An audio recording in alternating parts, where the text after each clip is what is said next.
Mes chers amis, bonsoir. Je vous souhaite une excellente journée bien ensoleillée, du moins pour ceux qui ont du soleil. Voilà, euh, on est en printemps, les premiers jours du printemps qui sont excellents. Et on vient de finir avec l'aide de Dieu le mois de Ramadan, où c'est un mois exceptionnel. Moi j'aime beaucoup parce que ça change complètement mon régime alimentaire, mon hygiène alimentaire, et où je me sens vraiment très bien. C'est un mois où vraiment on se purifie physiquement et spirituellement.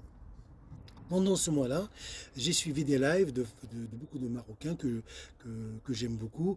Donc il y avait plein de sujets, il y avait plein d'événements aussi, donc que je ne vais pas, que mes frères marocains, mes compatriotes ont bien vraiment traité.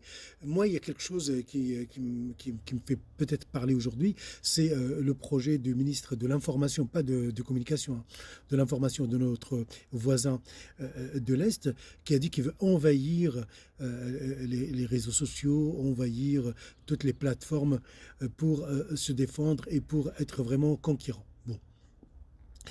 Euh, on voit que ce pays n'a rien compris. Parce que ça fait 50 ans qu'ils sont en train de financer vraiment des séparatistes pour nuire à l'unité du Maroc, c'est zéro à gauche. Et ils ont donné des iPhones dernier cri à leurs internautes et à leurs, on va dire, leurs influenceurs, entre parenthèses, sans succès.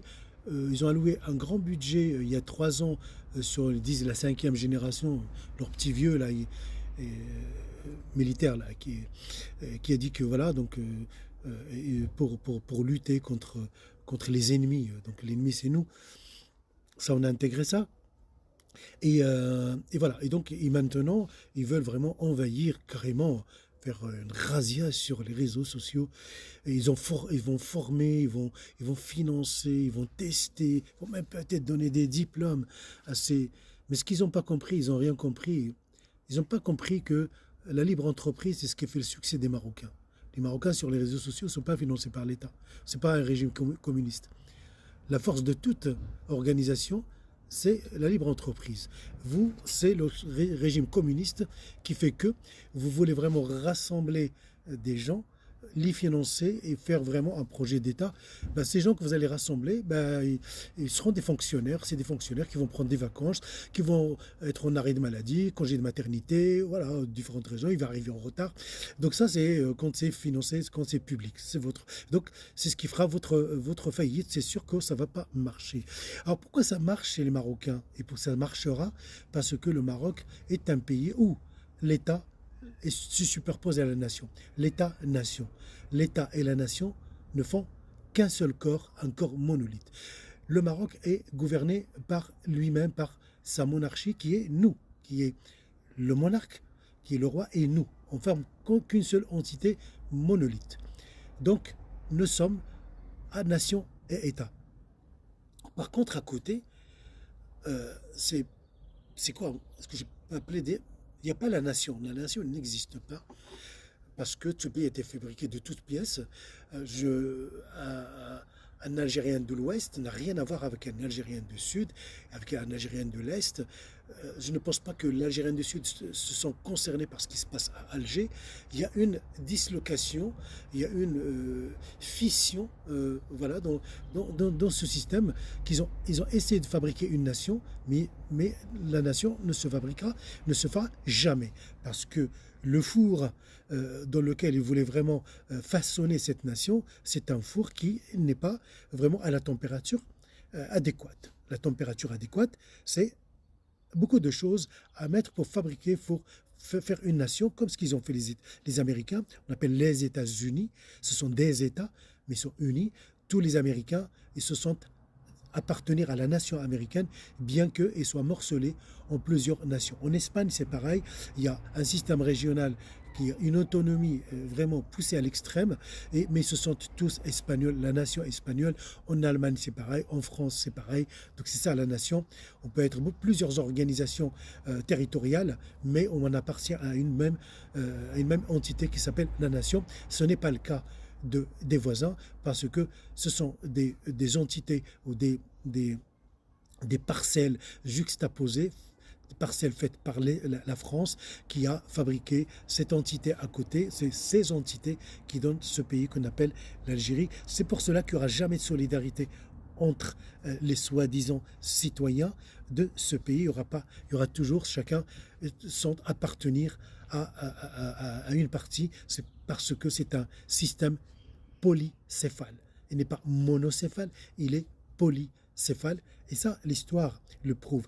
Et je vais partager avec vous quelques lectures, si ça vous intéresse. Il y a le premier, c'est un roman, c'est Mon royaume en Kabylie, qui explique que voilà qu'il y avait un royaume, et c'est un royaume qui est colonisé jusqu'à maintenant par l'Algérie, qui est héritière de la France. Donc voilà, déjà il y a un royaume avec sa culture, sa terre, sa langue, son histoire, son identité propre, parce qu'on les connaît en France, ils ne ressemblent pas aux autres, les Kabyles, ils ont une particularité, ils sont vraiment travailleurs, ils sont vraiment ambitieux, ils sont vraiment ouverts, ils sont vraiment très agréables, et ils acceptent l'autre, et voilà. Donc c'est un roman à lire, ça. Il y a un autre, La pacification du Sahara et de la pénétration saharienne, qui retrace comment la France elle a vraiment gratté à droite et grignoté à droite, à gauche, des territoires qui n'appartiennent pas à cette soi-disant entité polycéphale actuellement, d'où la dislocation et la fission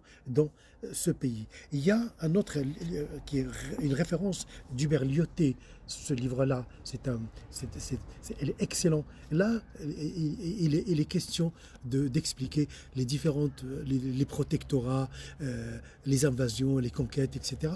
Et ça montre aussi comment il n'existait pas d'identité algérienne, donc il y avait une multitude en fait d'entités, et que malheureusement après le départ de la France, ils voulaient fabriquer une nation en éliminant la langue des Kabyles par exemple, en uniformisant beaucoup de choses, alors que les gens se sentaient mal à l'aise. Un Kabyle se sentait mal à l'aise. Moi, j'ai des amis Kabyles qui disaient j'avais le droit de parler toutes les langues, sauf ma langue. Donc ça crée un malaise, et c'est pour ça qu'il n'y aura jamais de solidarité, parce que c'est pas un seul corps.